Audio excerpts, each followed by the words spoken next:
ಬೆಂಗಳೂರಿನ ಹೃದಯ ಭಾಗ ಕೆಆರ್ ಸರ್ಕಲ್ನಲ್ಲಿ ನಡೆದಿದ್ದ ಭೀಕರ ಬಿಎಂಟಿಸಿ ಎಲೆಕ್ಟ್ರಿಕಲ್ ಬಸ್ ಅಪಘಾತದ ಎಕ್ಸ್ಕ್ಲೂಸಿವ್ ಸಿಸಿಟಿವಿ ದೃಶ್ಯ ಇದೀಗ ಬಹಿರಂಗವಾಗಿದೆ. ರ್ಯಾಶ್ ಡ್ರೈವಿಂಗ್ನಿಂದ ಸಂಭವಿಸಿದ ಈ ಅಪಘಾತದಲ್ಲಿ ಮೊದಲು ಆಟೋಗೆ ಡಿಕ್ಕಿ ಹೊಡೆದ ಬಸ್ ಬಳಿಕ ಫುಟ್ಪಾತ್ ಮೇಲಿದ್ದ ಕಂಬಕ್ಕೆ ಡಿಕ್ಕಿ ಹೊಡೆದಿದ್ದು ಭಯಾನಕ ದೃಶ್ಯಗಳು ಕ್ಯಾಮೆರಾದಲ್ಲಿ ಸೆರೆಯಾಗಿವೆ.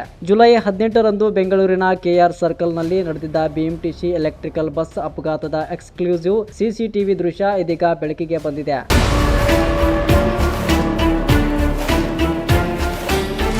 ಸಿಸಿಟಿವಿ ದೃಶ್ಯಗಳಲ್ಲಿ ವೇಗವಾಗಿ ಬಂದ ಬಸ್ ಮೊದಲು ರಸ್ತೆ ಮೇಲೆ ಸಂಚರಿಸುತ್ತಿದ್ದ ಆಟೋಗೆ ಡಿಕ್ಕಿ ಹೊಡೆಯುವುದು ಸ್ಪಷ್ಟವಾಗಿ ಕಾಣಿಸುತ್ತಿದೆ. ಡಿಕ್ಕಿಯ ರಭಸಕ್ಕೆ ಆಟೋ ಚಾಲಕ ವಾಹನದಿಂದ ಹೊರಕ್ಕೆ ಎಸೆಯಲ್ಪಟ್ಟಿದ್ದು ಕೆಲ ಕ್ಷಣಗಳ ಕಾಲ ಸ್ಥಳದಲ್ಲಿ ಆತಂಕದ ವಾತಾವರಣ ನಿರ್ಮಾಣವಾಗಿತ್ತು. ಆಟೋಗೆ ಡಿಕ್ಕಿ ಹೊಡೆದ ಬಳಿಕ ಬಸ್ ನಿಯಂತ್ರಣ ತಪ್ಪಿ ಫುಟ್ಪಾತ್ ಮೇಲಿದ್ದ ವಿದ್ಯುತ್ ಕಂಬಕ್ಕೆ ಡಿಕ್ಕಿ ಹೊಡೆದಿದೆ. ಈ ವೇಳೆ ಬಸ್ ಮತ್ತು ಕಂಬದ ನಡುವೆ ವ್ಯಕ್ತಿಯೊಬ್ಬ ಸಿಲುಕಿದ್ದ ದೃಶ್ಯವು ಸಿಸಿಟಿವಿಯಲ್ಲಿ ದಾಖಲಾಗಿದೆ. ಬಸ್ ಚಾಲಕನ ಅತಿವೇಗ ಹಾಗೂ ನಿರ್ಲಕ್ಷ್ಯದ ಚಾಲನೆಯೇ ಈ ಅಪಘಾತಕ್ಕೆ ಕಾರಣ ಎಂಬ ಅನುಮಾನ ವ್ಯಕ್ತವಾಗಿದ್ದು ರ್ಯಾಶ್ ಡ್ರೈವಿಂಗ್ ದೃಶ್ಯಗಳು ಕ್ಯಾಮೆರಾದಲ್ಲಿ ಸ್ಪಷ್ಟವಾಗಿ ಸೆರೆಯಾಗಿವೆ. ಈ ಅಪಘಾತದ ಎಕ್ಸ್ಕ್ಲೂಸಿವ್ ವಿಡಿಯೋ ಇದೀಗ ಸಾಮಾಜಿಕ ಜಾಲತಾಣಗಳಲ್ಲೂ ವೈರಲ್ ಆಗಿದ್ದು ಸಾರ್ವಜನಿಕರ ಆತಂಕಕ್ಕೂ ಕಾರಣವಾಗಿದೆ. ಒಟ್ಟಿನಲ್ಲಿ ಕೆಲವೇ ಕ್ಷಣಗಳ ನಿರ್ಲಕ್ಷ್ಯದ ಚಾಲನೆ ದೊಡ್ಡ ದುರಂತಕ್ಕೆ ಕಾರಣವಾಗುವ ಎಚ್ಚರಿಕೆಯನ್ನ ಈ ಸಿಸಿಟಿವಿ ದೃಶ್ಯಗಳು ಮತ್ತೆ ನೆನಪಿಸಿವೆ. ಅಪಘಾತದ ಸಂಪೂರ್ಣ ಸತ್ಯಾಂಶದ ಕುರಿತು ತನಿಖೆ ಮುಂದುವರೆದಿದ್ದು ತಪ್ಪಿತಸ್ಥರ ವಿರುದ್ಧ ಯಾವ ಕ್ರಮ ಕೈಗೊಳ್ಳಲಾಗುತ್ತದೆ ಎಂಬುದು ಕಾದು ನೋಡಬೇಕಿದೆ.